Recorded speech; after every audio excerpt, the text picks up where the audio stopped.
Hello, Watem here, and welcome back to some more Higurashi When They Cry. Let's continue. もうひなみ沢には誰一人お前のことを見捨てようとする奴はいない。お前に見せられないのが残念だぜ。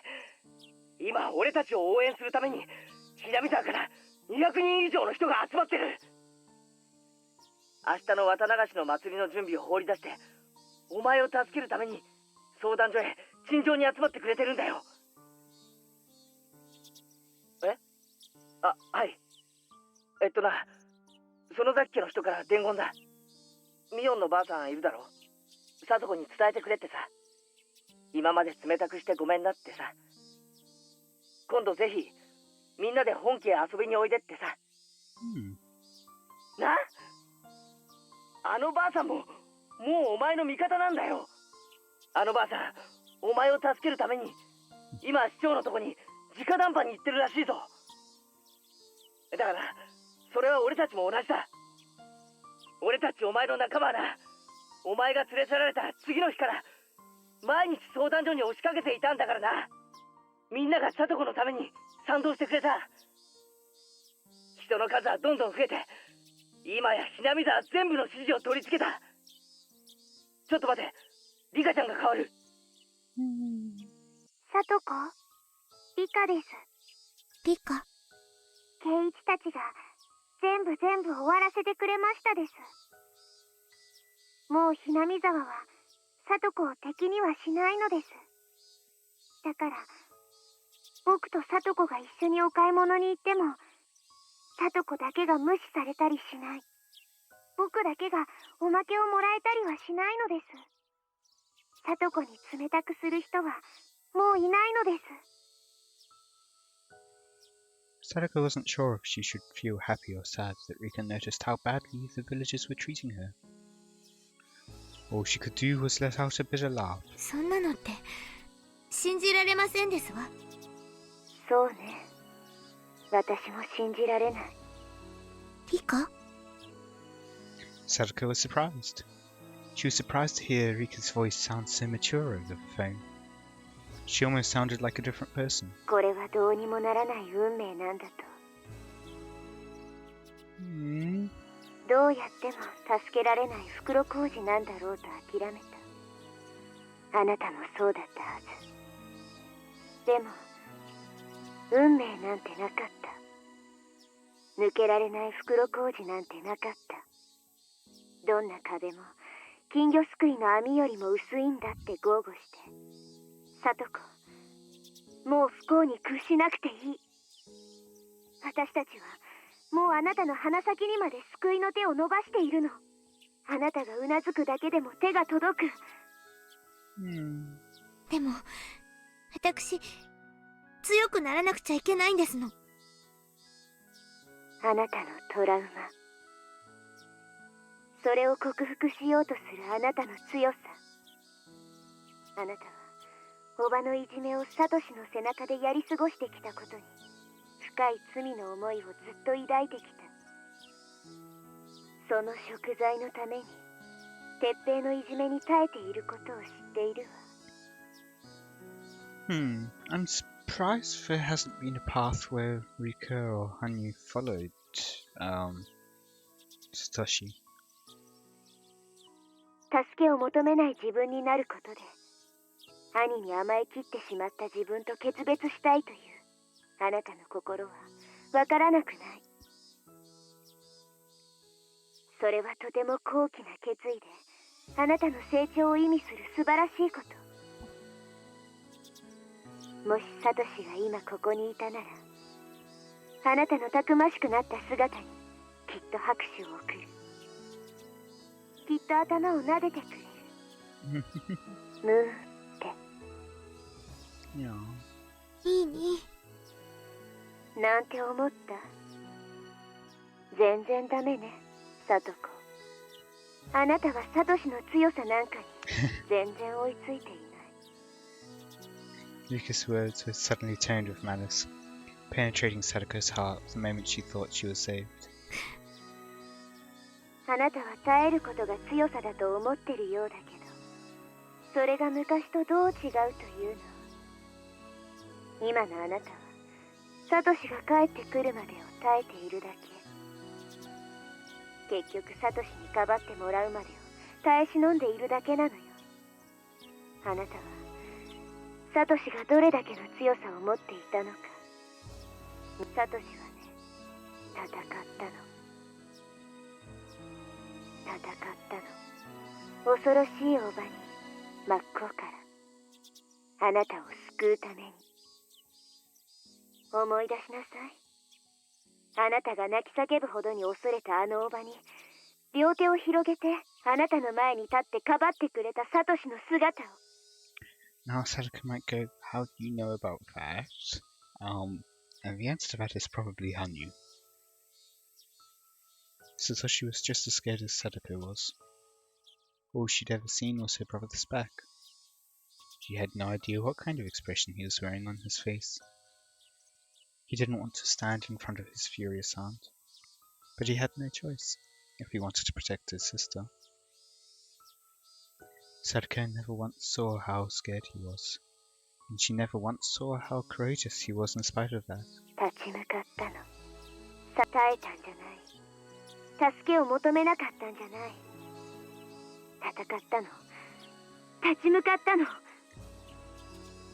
私もかつてはそうだった。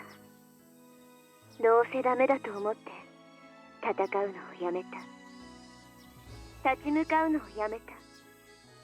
運命に屈し耐えることを選んだ。助けを求めたってどうにもならないと思って助けを求めるのもやめてしまった。それは今のあなたと同じ。いじけて誰かに助けてもらうのを待っているだけ。でもね、私は立ち向かう。だから圭一から受話器を奪った。この運命の最後の最後だけでも私が自ら打ち破る。だから私があなたを解き捨ててみせる。Yeah, I have to say, not how I was expecting Rika to do it. I wasn't expecting the whole, like, bait and switch with the did you really believe what I just said? I mean, it makes sense. Still wasn't expecting it. サトコ、あなたのすぐ後ろにいるんてっぺいが。ええ、いますわ。さあ、その男の顔を見なさい。その恐ろしくて醜悪な顔を。そしてその恐ろしさに完全と立ち向かったサトシの勇敢さに気づきなさい。もしあなたがサトシに対する罪をあがなおうとしたならば、それは助けを求めない強さを得ることじゃない。サトシの勇気を、力強さを受け継ぐことなの。 Also, completely unrelated thought, but because I was just thinking, since it's first Nagashi already, what's going to be happening on that front, with like the whole village is going to be banded together, and then they're going to be wondering, well, who's going to be the next two victims and all. And it's going to be those two of them. Maybe they're thinking, well, maybe that's because we stuff. Maybe that's because the Hojos have been forgiven, and so they had to find someone. So they went for those two. There's another thing which came from thinking along those lines. What if? Like, I can imagine if Takano is behind, like, some of this, or behind, like, some of the murders and so, at the very least, Tomitake and her own disappearance. Rika warning her that she's going to be next just tells her that Rika still doesn't know. それにどうか気づきなさい。 Which would probably make her somewhat relieved and probably laugh on the inside and go, With her usual plotting smile. Anyway, back to the actual game. Sadako slowly looked back at her uncle, though she was afraid to do so. He was wearing an unpleasantly broad grin while gripping his shoulders so tightly. Ultimately, it wasn't even really about dealing with her aunt or uncle. It was about dealing with her fear. Satoshi faced his fear. He could have chosen to run from it, or to sit and take it, but he fought for his little sister instead. He fought that fear and didn't falter. And what was Sadako doing? She believed that the violence she was suffering was the punishment she deserved. However, Rika wasn't wrong. Sadako wasn't trying to gain strength at all. She was only shutting herself out until someone came to save her. She wasn't doing anything on her own. She was only waiting for someone else to do something about it. Satoshi faced it. He faced this fear. That was his strength. 足がすくむ、奥歯が震える、背中の産毛がゾワゾワする。その感触すべてがあなたをかばおうとするたびに、サトシが感じていたすべて。そして分かって、サトシがあなたに何を期待していたか、何を見習って欲しかったか。それが分からなかったら、サトシは永遠に帰ってきたりするもんか。なんじゃい、長い電話だの。Sadako was consumed by fear. Her teeth were chattering, and she felt shivers running down her spine. That was what Satoshi felt every time she cried. さあ、サトコ、あなたの強さを。この1年でどれほどの強さを得たかをサトシに今こそ見せなさい。サトシのような勇気を今こそあなたの胸に宿しなさい。リカ、でも Even if she asked for help that very minute, Teppei wasn't just going to disappear. When she asked for help, she'd need to survive until someone physically came to her house to rescue her. Sadako ached all over her body. Her wounds were pulsing along with her heartbeat, and she could taste the blood in her mouth. It wasn't as easy as Rika made it sound. One nod wasn't going to solve everything at once. He had no idea how hard it was for her to nod. What did her Nini look like when he protected her? She couldn't remember his face, but she remembered the strength in his words. She even may have heard a little bit of fear in his voice. But even so, he still fought. He faced his fears and fought for her sake. Sadako was scared, just like Rika said. Her teeth were chattering, and she felt shivers running up her spine. Shiverings running up. But she had to face him. She had to challenge him, to fight him, and to break the cycle. サトコ、これから受話器を相談所の人に戻す。あなたの口で伝えなさい。ええ、ええ。あなたの勇気を。もしもし、相談所の原山です。もう一度確認いたしますが、哲平さんとのその後の生活は問題ありませんね。Sadako looked at Teppei again and she listened to the question. Looked straight into her face of terror. All she ever did was hide behind Satoshi's back. Show me that courage. It wasn't only Rika. Her Nini was watching her too. She's gonna say, help me. Why not just say yes? That would make things so that her uncle wouldn't necessarily know what she was replying to, but they'd still get the answer. Why does she have to make it unambiguous for both of them? はい。もう一度お願いします。私を助けて。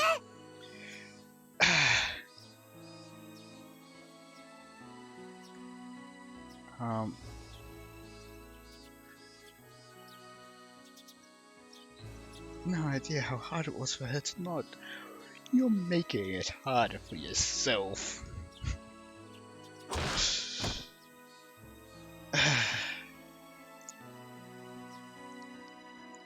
The moment for words left her mouth. Teppei clucked his knees upside her head with every bit of strength he had in him. Satoko rolled down the hallway, still clutching the telephone receiver. Oh, Satoko! Ondoriは裏切ったんだ! Could have just said yes. あんたなんか大嫌い。出てって、ここから出てってくださいまし。ここは私とニーニーの家ですのよ。私たち家族の家ですのよ。あんたなんか大嫌い。あんたなんか出ていけ。かー！こん野郎！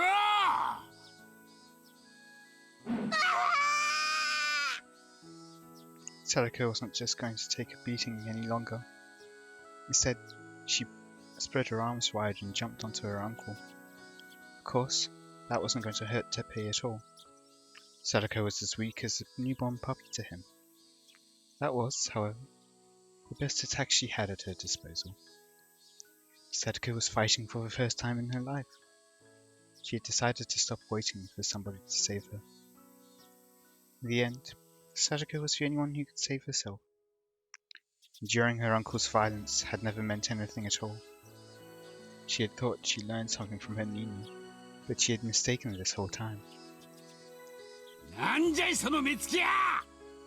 前は全部へし折られていか！ But just as Teppei raised his fist, someone loudly hammered on the front door. 北条哲平、ここを開けろ。警察だ。 Teppei couldn't help but jump in surprise. It had barely been a minute since Sadako asked for help over the phone. 早く開けんか。ぶち破って入るぞ、こら。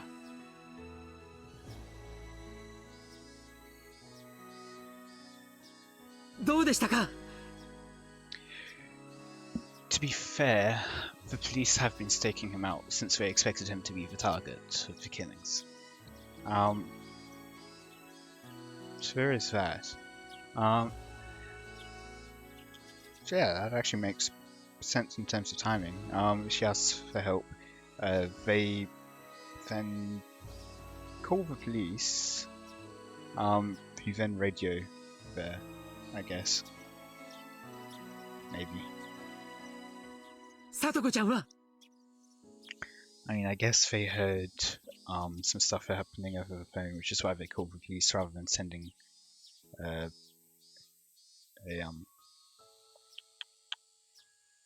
work-up person. さとこちゃんは助けを求めました。これで相談所は動きます。それより、さとこが危ない。逆上した鉄平がさとこに乱暴するかもしれない。 We had heard a violent noise right after she asked for help. In other words, Sadako had been brave enough to do that in front of her uncle. 早く行かないと。誰か車を回して。 Several villagers who came by car started their engines. The crowd had started to realize what was going on. Damn it. We're coming as fast as we can, Sadako. Oishi? 前原さん、大丈夫ですよ。ついさっき、北条家に警官が突入しました。聡子さんに暴行を加える時間なんて与えません。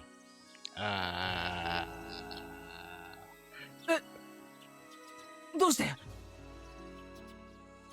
さて、どうしてでしょうね。とにかく一件落着ならこの集団解散してくださいよ。それじゃひとまずこの場は失礼します。それでは良いお年を。Oh dear, Oishi.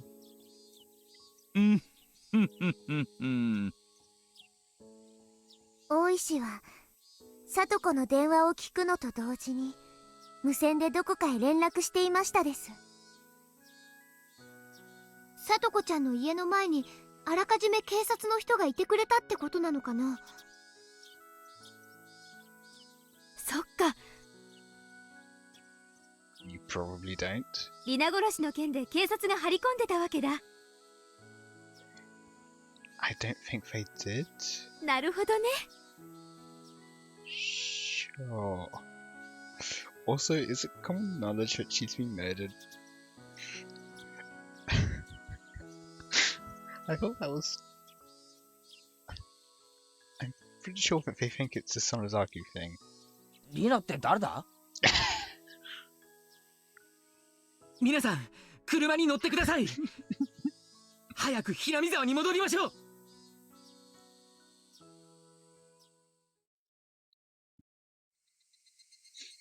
There were several officers combing the Hojo residence. Sadako was sitting by the porch, talking with another officer. She had some painful-looking bruises all over her face. さとこちゃん、大丈夫？大丈夫？あははは、これが大丈夫に見えまして。Not what I was expecting. 監督、さとこを見てあげてください。とにかく診療所に運びましょう。さとこちゃん、自分で歩けますか？ Sadako nodded to the coach and stood up. It looked painful for her, but even so, I felt relieved to see her better than I expected. However, the cruel bruises inflicted all over her body were all too horrible to look at. I'll never forgive that man for abusing a little girl like her. My body shivered in anger. さとこ。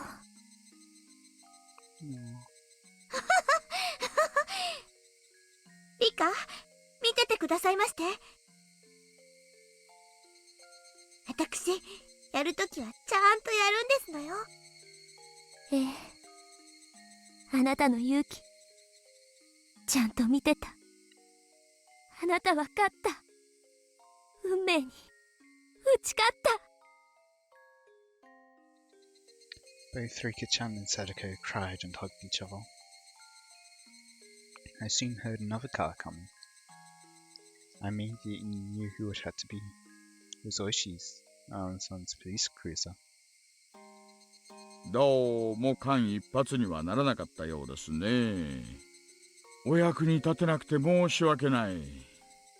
はい。大石さんが気を利かせてくれなかったらどうなっていたことか。ありがとうございました。大石のおじさまもたまには気が利くじゃないですか。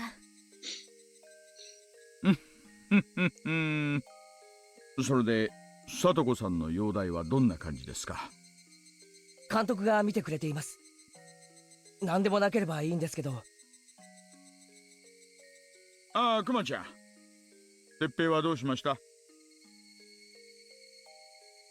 確保しました。さっき小宮山さんたちの車で署へ移したそうです。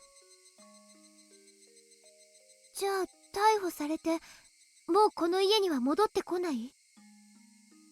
別に逮捕されて死刑とか無期懲役ってわけじゃないだろうからな。考えたくはないけど、いつか戻ってくるんだろう。まあそうはさせないけどね。二度とひなみ沢に近づけないようにしてやるさ。おやおや、園崎家の次期当主が恐ろしいことを言い出しますね。In front of the police, no less. 脅迫とかはいけませんよ。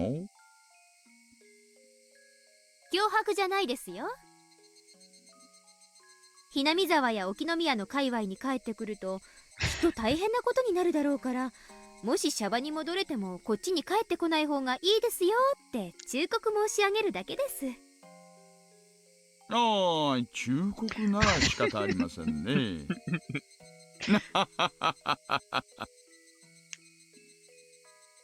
これでさとこちゃんは本当に救われたの？これで全部？さてね。急は要さないけど、まだまだ色々と戦いは続くと思うよ。鉄平の神権が喪失すれば新しい後見人を定めなくちゃならない。聡子の権利関係とか色々ね。でもそれは大丈夫。バッチャが腰を上げてくれた以上、園崎本家がバックアップするよ。聡子の不利になるようなことには絶対ならない。聡子は診療所へ行きましたです。でも入江の話では思ったより傷は浅いそうなのです。 That's good. Also, another thing, that was the last of her family relations, so probably just someone from the village can adopt her. そうか。それはよかった。聡子ちゃんは明日にはもう退院できるのかなさすがに退院しても全て元通りってことはないだろうね。違いますですよ、みー。明日は綿流しのお祭りなのです。なんだか大変な1週間だった気がするけど、もし綿流しのお祭りを全員で迎えられたなら、それって結局ハッピーエンドってことじゃないですか？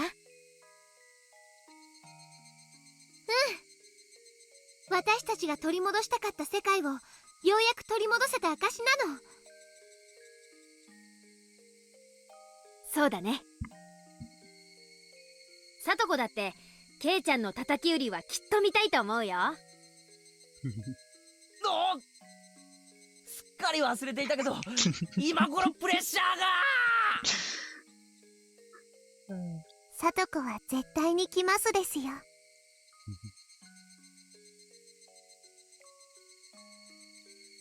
Before I knew it, lots of people from the village had joined us.